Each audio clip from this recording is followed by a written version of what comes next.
Hi friends, Sheeja's tasty കിച്ചണിലേക്ക് സ്വാഗതം. ഞാനിന്ന് തയ്യാറാക്കുന്ന റെസിപ്പി സ്കൂൾ വിട്ട് വരുന്ന കുട്ടികൾക്ക് നമ്മുടെ വീട്ടിൽ തന്നെ പെട്ടെന്ന് തയ്യാറാക്കി കൊടുക്കാൻ പറ്റുന്ന വളരെ സിമ്പിളായിട്ടുള്ള നല്ല ടേസ്റ്റുള്ള ഒരു റെസിപ്പിയാണിത്. ഏത്തപ്പഴം കഴിക്കാത്ത കുട്ടികൾക്കൊക്കെ നമ്മുടെ വീട്ടിൽ പെട്ടെന്ന് തയ്യാറാക്കി കൊടുക്കാൻ പറ്റുന്ന ഒരു റെസിപ്പിയാണിത്. അതെങ്ങനെയാണ് തയ്യാറാക്കുന്നത് നോക്കാം.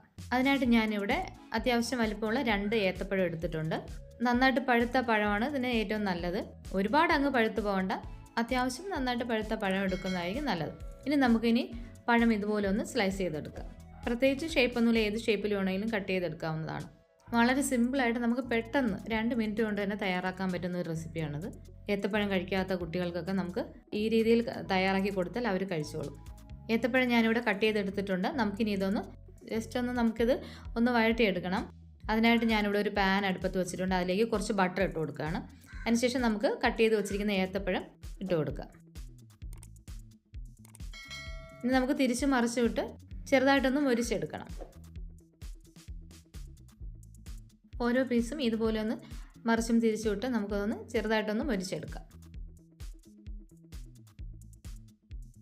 ഏത്തപ്പഴം ഏകദേശം ആയിട്ടുണ്ട്. നമുക്കിനി ഇതിലേക്ക് തേങ്ങ ചിരകിയത് ചേർത്ത് കൊടുക്കാം. തേങ്ങയ്ക്കും പ്രത്യേകിച്ച് അളവൊന്നുമില്ല, നമ്മുടെ ആവശ്യത്തിന് കുറച്ച് ചേർത്ത് കൊടുക്കാം.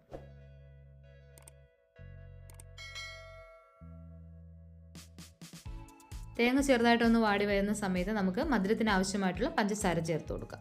ഞാനിവിടെ 3 ടീസ്പൂൺ പഞ്ചസാരയാണ് ചേർത്ത് കൊടുക്കുന്നത്. മധുരം കുറഞ്ഞ പഴമാണെങ്കിൽ ഒരു 4 ടീസ്പൂൺ വരെ ചേർത്ത് കൊടുക്കണം.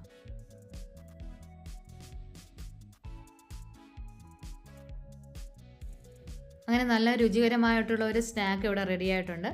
നമുക്കിനി ഫ്ലെയിം ഓഫ് ചെയ്യാം. ഇനി നമുക്ക് സെർവിങ് പ്ലേറ്റിലേക്ക് മാറ്റാം. സ്കൂളിൽ നിന്ന് വരുന്ന കുട്ടികൾക്ക് നമുക്ക് പെട്ടെന്ന് വളരെ സിമ്പിളായിട്ട് തയ്യാറാക്കി കൊടുക്കാൻ പറ്റുന്നതാണിത്.